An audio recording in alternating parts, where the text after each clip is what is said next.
പാലക്കാട്ടേക്ക് പോയാൽ അവിടെയും നഗരസഭയിലെ കോൺഗ്രസ് സ്ഥാനാർത്ഥിയെ സ്വാധീനിക്കാൻ BJP ശ്രമമെന്ന പരാതി ഉയരുകയും അതിന് പിന്നാലെ വലിയ വിവാദമുണ്ടാവുകയും അത് വലിയ വാക്പോരിലേക്കൊക്കെ എത്തിക്കുകയും ചെയ്തിട്ടുണ്ട്. കർണകി നഗർ വെസ്റ്റിലെ സ്ഥാനാർത്ഥി രമേശിന്റെ സ്ഥാനാർത്ഥിത്വം പിൻവലിപ്പിക്കാൻ BJP ശ്രമിക്കുന്നുവെന്നാണ് പരാതി ഉയർന്നിരിക്കുന്നത്. എന്നാൽ ആരോപണം BJP തള്ളുകയാണ്. രമേശിനെയോ ബന്ധുക്കളെയോ സ്വാധീനിക്കാൻ ശ്രമിച്ചിട്ടില്ലെന്ന വാർഡ് കൗൺസിലറായ BJP നേതാവ് ജയലക്ഷ്മി പറയുന്നു. വോട്ട് ചോദിക്കാനാണ് രമേശിന്റെ വീട്ടിലെത്തിയതെന്നാണ് വിശദീകരണം. കോൺഗ്രസിലെ ആഭ്യന്തര പ്രശ്നങ്ങൾ മറച്ചുവെക്കാൻ നടത്തുന്ന ശ്രമങ്ങളാണ് ആരോപണത്തെ പിന്നിലെന്നാണ് BJP പാലക്കാട് ജില്ലാ അധ്യക്ഷൻ പ്രശാന്ത് ശിവൻ പറഞ്ഞത്. നമുക്ക് ആദ്യം പ്രതികരണങ്ങൾ കേൾക്കാം. ഒരിക്കലുമില്ല. ഞങ്ങൾ ഇന്നലെ അവിടെ പോയത്, ഞാൻ വാർഡത്തെ ഒരു ജനപ്രതിനിധി ആയതുകൊണ്ട് ഞാൻ പോയത് വോട്ട് ചോദിക്കാൻ വേണ്ടി മാത്രമാണ് ഞാൻ അങ്ങോട്ടേക്ക് പോയത്. അല്ലാത്ത വേറെ ഒരു കാര്യങ്ങളും ഞാൻ അവരോട് സംസാരിക്കുകയോ ഒന്നും ചെയ്തിട്ടില്ല. ഏട്ടൻ ചോദിച്ചപ്പോ അവരാണ് 50-ാം വാർഡിൽ മത്സരിക്കുന്നുണ്ട് എന്നുള്ള കാര്യം പറഞ്ഞു. ഞാനത് ശരി ഓക്കെ എന്നുള്ളൊരു അസംഷൻ അറിയിച്ചിട്ട് ഞാൻ വരികയും ചെയ്തു. അല്ലാത്ത അവരുടെ ഹസ്ബൻഡ് രമേശ് പറഞ്ഞവര് ഞാൻ വിളിച്ചിട്ടില്ല. അവിടെ നിന്ന് എനിക്ക് ഇങ്ങോട്ടേക്ക് കോൾ വന്നത്. അത് പോയിട്ടുള്ള കാര്യം എനിക്ക് അത് പോയോ എന്നുള്ള കാര്യം അറിയില്ല.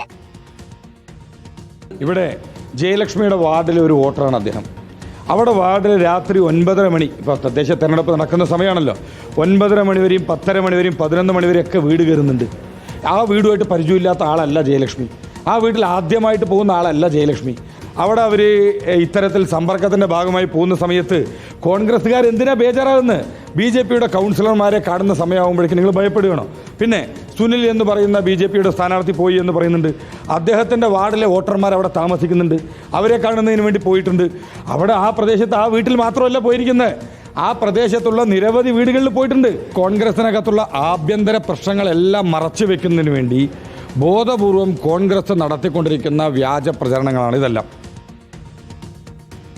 സൂക്ഷ്മ പരിശോധന LDF സ്ഥാനാർത്ഥിയുടെ പത്രിക തള്ളിയതോടെ വാർഡിൽ BJPയും കോൺഗ്രസും തമ്മിലാണ് മത്സരം. BK ശ്രീകണ്ഠൻ MP ഉൾപ്പെടെയുള്ളവർ ഇന്ന് രമേശിന്റെ വീട് സന്ദർശിക്കുകയും ചെയ്തിരുന്നു. ഇക്ബാൽ അറക്കലാണ് ചേരുന്നത്. ഇക്ബാൽ, ഇതിൽ നേർക്കുനേർ പോരെന്ന നിലയ്ക്ക് വന്നിരുന്നു കോൺഗ്രസും BJPയും. ഈ കോൺഗ്രസ് സ്ഥാനാർത്ഥിയെ പിൻവലിപ്പിക്കുക, നാമനിർദ്ദേശ പത്രിക പിൻവലിപ്പിക്കുക എന്നതായിരുന്നു ലക്ഷ്യം. അത്തരത്തിലൊരു സ്വാധീന ശ്രമം നടന്നു എന്നതാണ് ആരോപണം. പക്ഷേ BJP ഇത് നിഷേധിക്കുന്നു. യഥാർത്ഥത്തിൽ എന്താണ് സംഭവിച്ചതെന്നാണ് രമേശ് പറയുന്നത്. വിനീത, ഈ നാമനിർദ്ദേശ പത്രികയുടെ സൂക്ഷ്മ പരിശോധനകൾക്ക് ശേഷം ഈ പാലക്കാട് മുനിസിപ്പാലിറ്റി 50-ാം വാർഡായിട്ടുള്ള കണ്ണകി നഗറിലെ LDF സ്ഥാനാർത്ഥിയുടെ പത്രിക തള്ളിപ്പോയിരുന്നു. അവിടെ UDFും BJPയും തമ്മിലാണ് മത്സരം നടക്കുന്നത്. UDF സ്ഥാനാർത്ഥി കൂടി പത്രിക പിൻവലിച്ച് ഒരു ഏകപക്ഷീയമായിട്ടുള്ള വിജയമാണ് BJP ഈ വാർഡിൽ ലക്ഷ്യം വെച്ചതെന്നുള്ളതാണ് കോൺഗ്രസ് ഇപ്പോൾ ആരോപിക്കുന്നത്. അതിനുവേണ്ടിയാണ് ഈ 50-ാം വാർഡിലെ UDF സ്ഥാനാർത്ഥിയായിട്ടുള്ള രമേശിനെ പണം നൽകി സ്വാധീനിക്കാൻ വേണ്ടിയുള്ള ശ്രമം BJP നേതാക്കൾ ചേർന്ന് നടത്തിയെന്നാണ് ഇപ്പോൾ PK ശ്രീകണ്ഠൻ MP ഉൾപ്പെടെ ഉള്ളവർ ആരോപിക്കുകയും ചെയ്തത്. ഇന്നലെ വൈകിട്ട് 9:30 മണിയോടുകൂടിയാണ് രമേശിന്റെ വീട്ടിലേക്ക് 2 BJP നേതാക്കൾ എത്തുന്നത്. ആദ്യം എത്തുന്നത് അവിടുത്തെ കൗൺസിലർ ആയിരുന്ന ജയലക്ഷ്മിയും പിന്നീട് അവിടെ സുനിൽ മോഹൻ എന്ന് പറയുന്ന BJPയുടെ നേതാവും അവിടേക്ക് എത്തുന്നു. ഈ കുടുംബവുമായി സംസാരിക്കുന്നു. ഇതിനിടയിൽ പണം നൽകാമെന്നും സ്ഥാനാർത്ഥിത്വം പിൻവലിക്കണമെന്നുള്ള കാര്യങ്ങൾ പറഞ്ഞു എന്നുള്ളതാണ് രമേശും കുടുംബവും പലകുറി പറയുകയും ചെയ്യുന്നത്. ഏതായാലും ഇതിനുശേഷം പിന്നീട് VK ശ്രീകണ്ഠൻ ഉൾപ്പെടെയുള്ള നേതാക്കൾ, കോൺഗ്രസ് നേതാക്കൾ ആ വീട്ടിലേക്ക് ഇന്നലെ രാത്രിയോടുകൂടി തന്നെ എത്തുകയും പോലീസിൽ പരാതി നൽകി പോലീസിൻ്റെ കാവലോടുകൂടിയാണ് പിന്നീട് ആ കുടുംബം അവിടെ കിടന്നുറങ്ങാൻ കഴിഞ്ഞത് എന്നുള്ളതാണ് VK ശ്രീകണ്ഠൻ ഉൾപ്പെടെ ഇന്ന് രാവിലെ പ്രതികരിക്കുമ്പോൾ പറഞ്ഞിട്ടുള്ളത്. ഏതായാലും BJP നടത്തിയിട്ടുള്ളത് തെരഞ്ഞെടുപ്പ് ചട്ടലംഘനമാണ്. അതിനെതിരെ തെരഞ്ഞെടുപ്പ് കമ്മീഷനെയും അതുപോലെ തന്നെ പോലീസിനെയും സമീപിക്കുമെന്നാണ് VK ശ്രീകണ്ഠൻ അറിയിച്ചിട്ടുള്ളത്. പാലക്കാട് ടൗൺ നോർത്ത് പോലീസ് ഈ സംഭവവുമായി ബന്ധപ്പെട്ട അന്വേഷണം ആരംഭിക്കുകയും ചെയ്തിട്ടുണ്ട്. പക്ഷേ ഈ വിഷയത്തിൽ BJP കോൺഗ്രസിൻ്റെ ആരോപണം പൂർണ്ണമായും തള്ളുകയാണ്. ജയലക്ഷ്മിയും സുനിൽ മോഹനും ഈ രമേശിൻ്റെ വീട് ഉൾപ്പെടെയുള്ള മേഖലയിലേക്ക് എത്തിയിട്ടുള്ളത് വോട്ട് ചോദിക്കാൻ വേണ്ടി, അല്ലാതെ ഒരു സ്ഥാനാർത്ഥിയും സ്വാധീനിക്കേണ്ട ആവശ്യം BJPക്ക് നിലവിൽ അവിടെയില്ല. കാരണം BJPയുടെ സിറ്റിംഗ് സീറ്റാണ്. അവിടെയൊന്നും BJPക്ക് ഒരു രീതിയിലും സ്ഥാനാർത്ഥികളെ സ്വാധീനിച്ചുകൊണ്ട് വിജയം നേടേണ്ട കാര്യമില്ല. കോൺഗ്രസ് ആരോപണം അത് വെറുതെ അടിസ്ഥാനരഹിതമായിട്ടുള്ള ആരോപണമാണ്.